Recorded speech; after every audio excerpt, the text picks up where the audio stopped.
I'm really encouraged by what I saw today from the Bearcats in Arkansas. However, I'm still sick to my stomach of what could have been a huge win for this program. You are Locked On Bearcats, your daily podcast on the Cincinnati Bearcats, part of the Locked On Podcast Network, your team every day.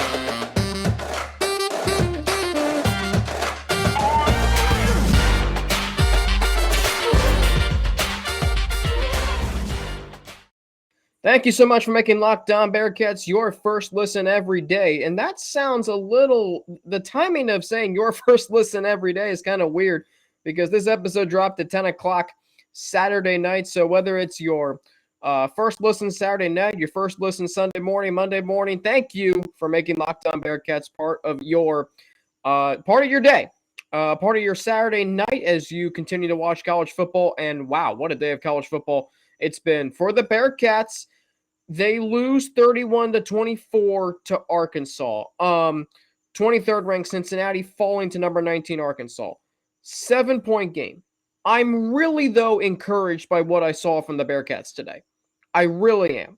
And I'm going to start there because my final score prediction leading into the game was 38-21 Arkansas. I really thought that the Razorbacks would pull away in the fourth quarter with their running game.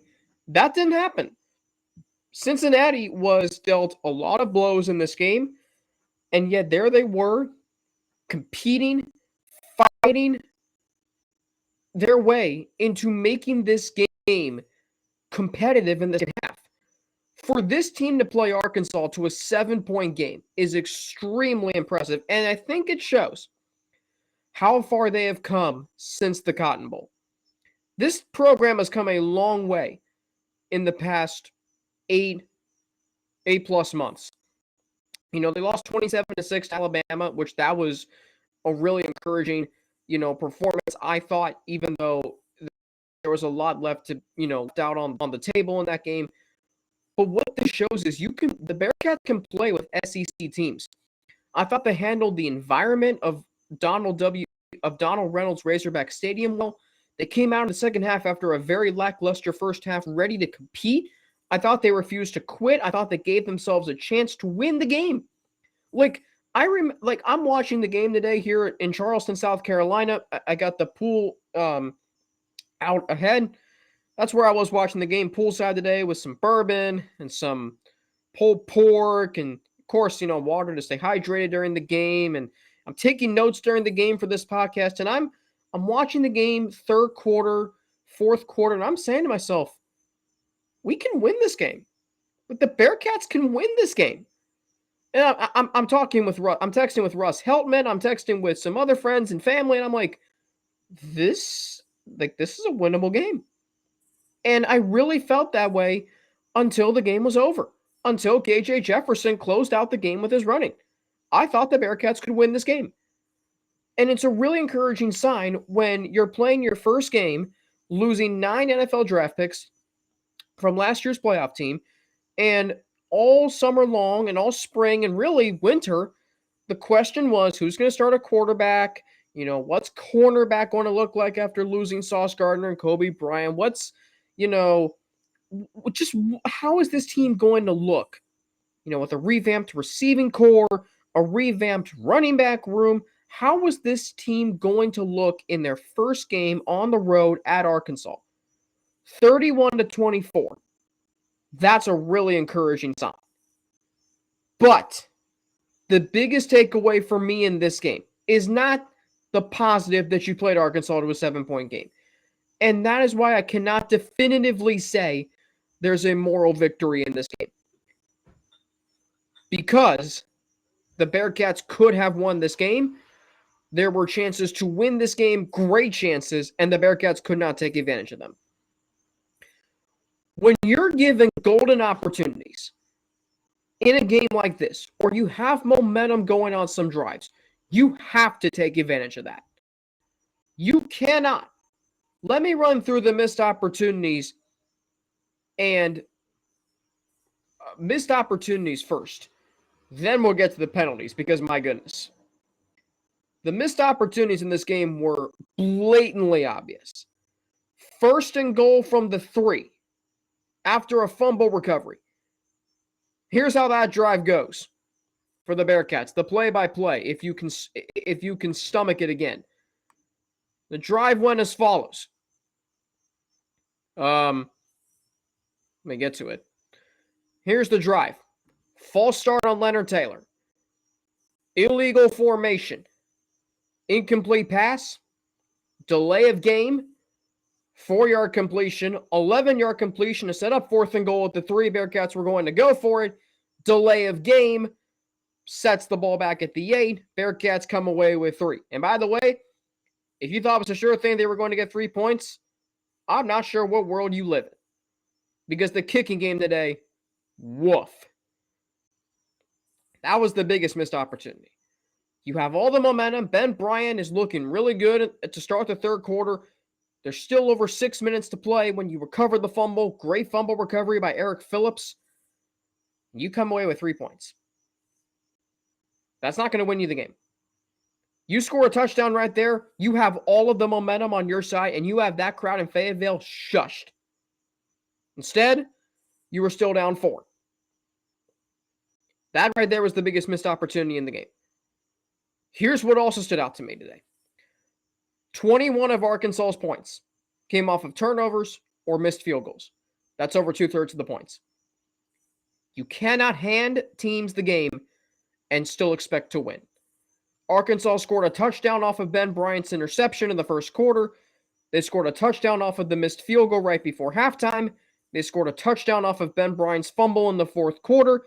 And in a game that was very evenly matched, 2 turnovers and 2 missed field goals will add up, and it will result in an L. You look at the box score of this game. You look at the total team stats in this game. Total yards, Arkansas 447, Cincinnati 436. First downs, 23-23. Third downs, both teams 8 of 16. Total plays, Bearcats 74, Razorbacks 71. Average yards per play, Bearcats 5.9, Arkansas 6.3. Average yards per completion, 12.5 for the Bearcats, 12.4 for the Razorbacks. Time of possession, Bearcats win it by less than 3 minutes. Very evenly matched game, very even stats, and the Bearcats still lose by 7. Again, they battled hard in the second half. I thought they were incredibly resilient. I thought they showed a lot of toughness, a lot of pride, a lot of competition. But when you miss 2 field goals and you turn the ball over twice, and Arkansas scores 21 points of their 31 total, there is a case to be made that the Bearcats handed Arkansas the game. And I think about, and then there's the penalties. OMG.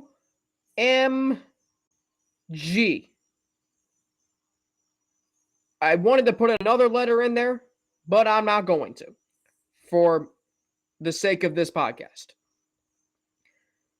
The penalties in this game, 4 of them on one drive. Then we get to the start of the fourth quarter.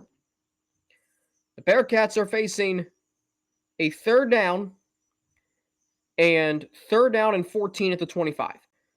Charles McClellan gets 24 yards on a reception. Holding penalty on Jeremy Cooper sends them back 10 yards. Whether or not it was a hold is a question for another day. Whether it was an illegal block in the back, as Russ Heltman texted me that he thought it was at least that, a question for another day. Point is this. It wiped out a 24-yard completion to the 1-yard line. Bearcats backed up to the 35. Ben Bryant then throws high to Charles McClellan. Pass is incomplete.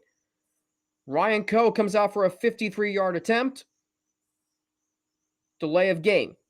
How does that happen on a field goal? Seriously. Then, on the punt, Mason Fletcher pins the Razorbacks down to the 2. Cincinnati called for an illegal formation. So 6 penalties between the end of the third quarter and the start of the fourth quarter cost the Bearcats potentially 7 points and at least 3, so potentially 10, if not 14. Inexcusable. I don't care if it's the first game or not. This is a program that last year did not commit penalties in big spots. This is a program that is very fundamentally sound and well coached. They weren't in those situations. And those situations arguably decided this game. Again, in a game that was very evenly matched, 2 turnovers, 2 missed field goals, and 10 penalties for 65 yards will add up. And when you can't cash in on a golden opportunity to tie the game after forcing a turnover with all the momentum, you don't deserve to win the game. The Bearcats could have won this game. And I might go to bed tonight thinking they should have won this game. The Bearcats lose their first season opener since 2010, first season opening loss under Luke Fickell, and they will be more than likely outside the top 25 next week for the first time since early October of 2019. Tough loss, but a lot of encouragement, particularly from Ben Bryant. And I am also feeling apologetic towards him today. We'll get to that after a word from a sponsor. So all summer long, all spring, well, really the summer, I pounded my fist for Evan Prater to start. So too did Russ Heltman. Mo Egger talked about how he was intrigued by the possibility of him starting. But Ben Bryant earned my respect today. Ben Bryant earned my admiration for the way he played in that second half. Ben Bryant earned a lot of people's respect, perhaps trust, and perhaps acceptance that he is going to start this season for the foreseeable future. They are not benching Ben Bryant next week, nor are they benching him in week 3, nor are they benching him in week 4, nor are they benching him at the start of conference play. Ben Bryant is the starter going forward, and that's a very good thing for the Cincinnati Bearcats. Ben Bryant today in the first and second half, almost night and day. First half, 12 of 20 for 92 yards and an interception. Terrible throw. But in the second half, 14 of 23 for 233 yards and 2 touchdowns. He showed toughness, he showed resiliency, and the Bearcats with him at quarterback scored 24 points in the second half on the road at Arkansas in his first start for the Bearcats in 3 years after a months-long battle when a lot of people maybe wanted Evan Prater. Some wanted Bryant. I saw the comments on our YouTube videos. But Ben Bryant is the reason why the Bearcats had a chance in this game. The possession that ended the third quarter and started the fourth quarter, Ben Bryant made a really good throw on third down and on 3rd and 4 to Charles McClelland. Ben Bryant found Charles McClelland again for 24 yards. The Bearcats, though, committed too many penalties to win the game, to score on that drive. Ben Bryant, after Arkansas went up 31-17 with less than 10 minutes to play, the game could have been over. Instead, Ben Bryant comes back with an 18-yard pass to Trey Tucker on 3rd and 8 from the Bearcats' own 43. He comes back with a 23-yard pass to Tyler Scott that put the Bearcats at the Arkansas 16. And then on 3rd and 9 from the 15, climbs the pocket and finds Leonard Taylor for a touchdown. Ben Bryant, say what you want about him. Say what you want about his first half and the overthrows and the, just didn't look confident. Didn't look like he wanted to push the ball down the field. Didn't look like he wanted to take many chances. There was a play late in the second quarter.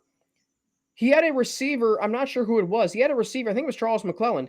He had a receiver wide open at the sticks, and instead he checked it down to Josh Wiley. The play ended up losing 2 yards, and it could have been a first down. But in the second half, I saw him push the ball down the field. I saw him hit Nick Marner for that touchdown. I saw the completion to Tyler Scott to set up the touchdown. I saw the completion to Charles McClelland to get the Bearcats in striking distance to end the third quarter. I saw him stand behind a really solid offensive line today and make some really good throws. 26 of 43 for 325 yards and 2 touchdowns on the road at Fayetteville. A very, very admirable performance and a very encouraging performance. And for as much as I doubted if Ben Bryant could be the guy, I think a lot of that was we were so caught up in the possibility that Evan Prater could be the starter. Hometown kid, 4-star recruit, had oozing potential, and we didn't really think much of Ben Bryant going to one season at Eastern Michigan to start, when at the end of the day, he showed why he's the starting quarterback for this team. He showed steady Eddie-like leadership. I mean, that first half was not very good. And that second half could have gone a lot more differently than it did. The Bearcats outscored Arkansas 24-17 in the second half. They scored 24 points on Arkansas in the second half in Fayetteville today. And this was a game that was highly anticipated for months. And we got that second half. That is a really, really encouraging sign for not only Ben Bryant, but for this Bearcats team. And Ben Bryant has now given me, has hopefully given you the confidence that, I look at Cincinnati and Rod Gilmore, the color analyst on the ESPN broadcast today, he thinks the Bearcats can win their final 11 games, and I agree with him. I don't see a game where the Bearcats are going to walk into and thinking, you know what, this is not going to be a good day. I thought today could be a good day. I was being realistic when I told you that they were going to probably lose. And, if you listened to me, great. If you didn't, well, not much I can do for you there. But the Bearcats now but Ben Bryant has given me confidence that he can take this team into UCF and win. He has given me confidence that he can take the Bearcats into Houston if they have to go on the road there for the AAC championship. They have to go to Houston. Here's the deal. Maybe we did get caught up in Evan Prater being the starter as a possibility, when in reality, Ben Bryant just posted the performance he did, and there's no pressure now to start Evan Prater. Bearcats Prime on Instagram, the person who runs it brought up a great point. The Bearcats take their time and develop their quarterbacks. They're patient. They're still developing Evan Prater. Ben Bryant is the starter. He's been developed for 3 years here at Cincinnati and for 1 season as a starter at Eastern Michigan. That is advantageous to this Bearcats program right now. And it's going to lead this team to 10 wins. It's going to lead this team to potentially 11 or 12 wins, heck, maybe even 13. If the Bearcats play an SEC team in a New Year's Six Bowl, which could happen, are you confident they can beat whoever they play? The answer should be somewhat yes. It depends on who they draw. Cincinnati can beat a Power 5 team in a New Year's Six Bowl. They have proven that. Now, they're 0-1. They're not going to the college football playoff, except that's the way it is. But they can absolutely go to a New Year's Six Bowl. In fact, I still think that's a very good possibility. And whomever they play, the Athlon Sports projection has them going to the Cotton Bowl against USC.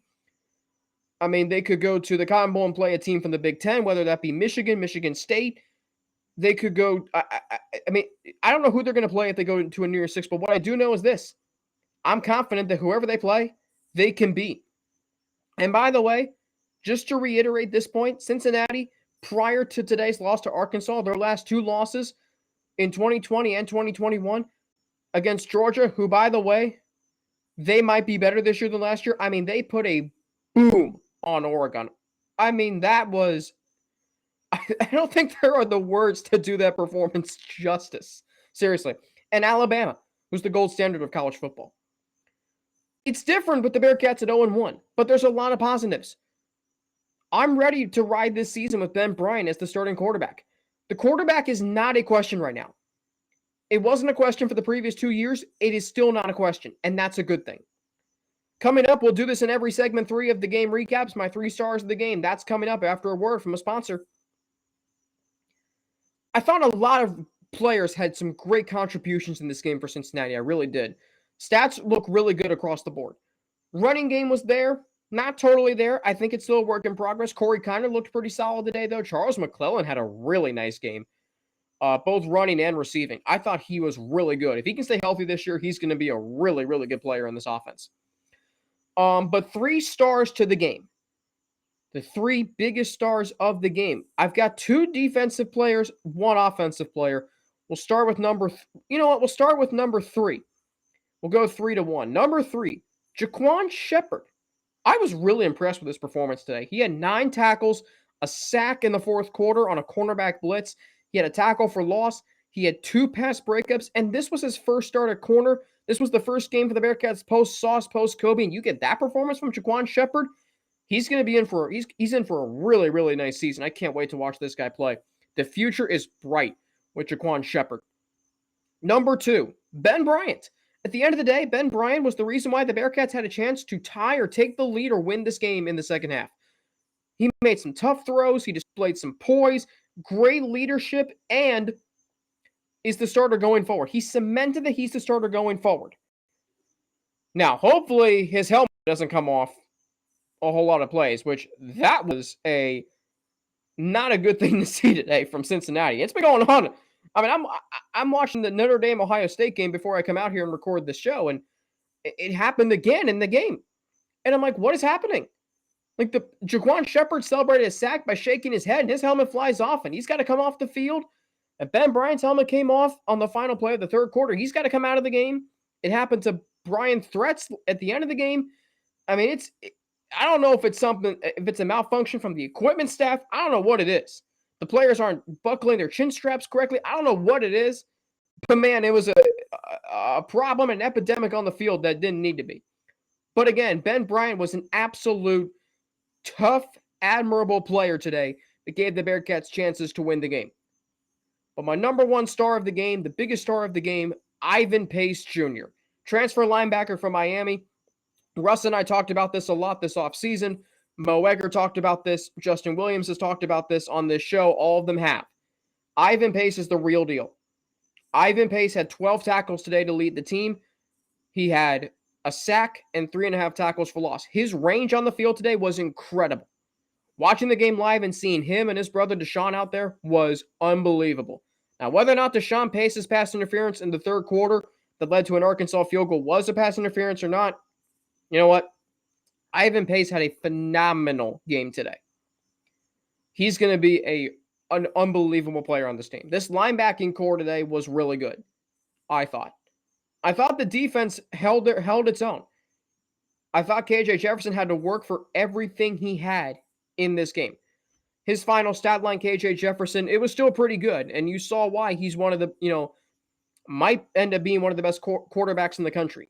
18 of 26 for 223 yards and 3 touchdowns, quarterback rating of 179.4.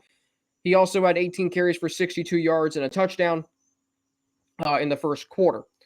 Rocket Sanders for Arkansas, great game for him, 20 carries, 117 yards.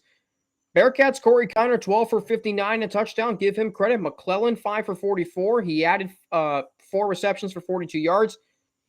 Trey Tucker had 4 catches for 41 yards. Another thing, too, though, is it didn't really feel like the Bearcats targeted their best receivers early. Nick Martyr only ends up with 2 targets.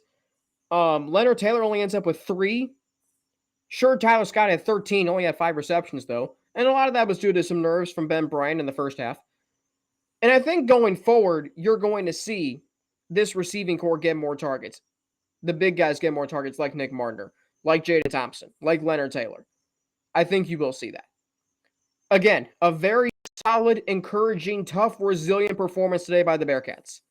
But I'm still thinking how they could have won this game. And quite frankly, I can make a case they should have won this game. I thought they handed Arkansas the game. The stat line in this game for team stats is incredibly even in a lot of statistical categories. But the Bearcats had 2 turnovers and 2 missed field goals. Arkansas had 1 turnover, no missed field goals, and 21 points off of missed field goals and turnovers by the Bearcats. And that is what added up to them winning this game by 7 points.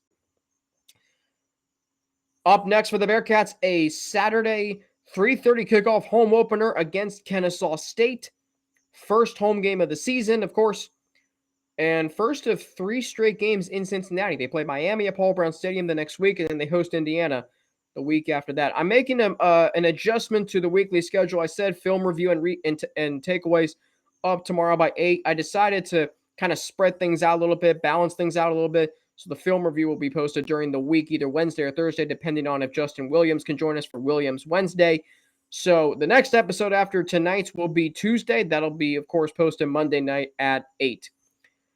As always, you can follow me on Twitter at Frankie_Natty with 2 N's and an ATI. You can follow me on Instagram, AlexFrank9_, or email me at alex3frank@gmail.com. Don't forget to subscribe to our Locked On Bearcats YouTube channel, up to 504 subscribers and counting. Follow us too to get an alert every time we drop a new episode. A tough one today in Fayetteville for the Bearcats. They fall 31-24, but a lot of encouragement from Ben Bryant, a lot of encouragement from some new guys on defense, Ivan Pace and Jaquan Sheppard.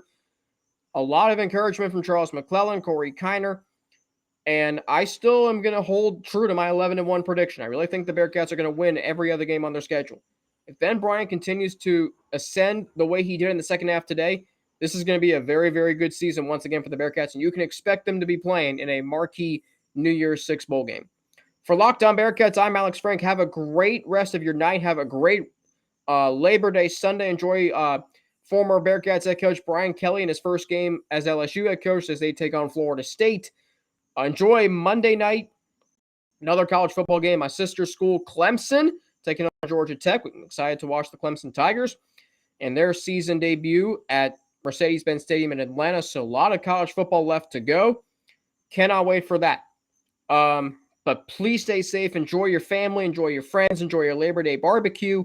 But please stay safe so you can keep making Locked On Bearcats your first listen of every day. I'm Alex Frank for the Locked On Bearcats podcast. Have a great rest of your day, and I will talk to you all on Tuesday, Turning Point Tuesday. This is going to be a fun Turning Point Tuesday. There are a lot of turning points in this game. A lot of them. I think you might know the top one, but what are the other ones? I'll have them for you on Turning Point Tuesday. But for now, have a great rest of your night. Have a great rest of your Labor Day weekend. I'll be back on Tuesday with Turning Point Tuesday here on Locked On Bearcats, part of the Locked On Podcast Network, your team every day.